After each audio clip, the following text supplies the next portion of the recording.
A man born in chains defeated Napoleon Bonaparte, and the world tried to make sure no one ever found out.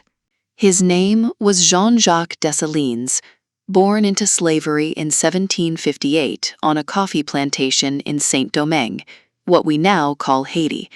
He worked the fields for a black master, sold like property, with no name of his own. The French colony of Saint-Domingue was the most profitable in the world. 500,000 enslaved people. They produced 2/3 of France's overseas trade, and they were treated accordingly. In 1791, the slaves rose up. Dessalines joined the rebellion and worked his way through its ranks. He became lieutenant to Toussaint Louverture, the Revolution's most celebrated general.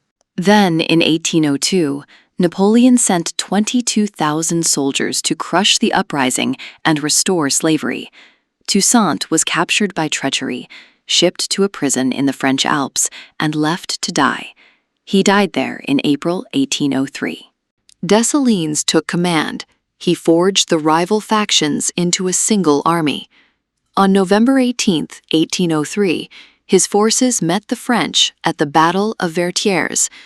Napoleon's army, the same army that had swept across Europe, was broken.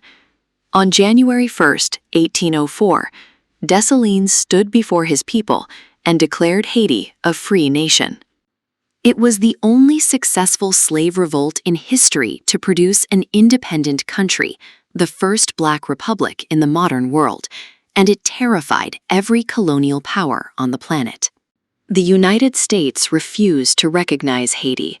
France blockaded the island, and in 1825, Paris agreed to recognition only in exchange for a debt, 150 million francs, to compensate the former slaveholders for the loss of their property.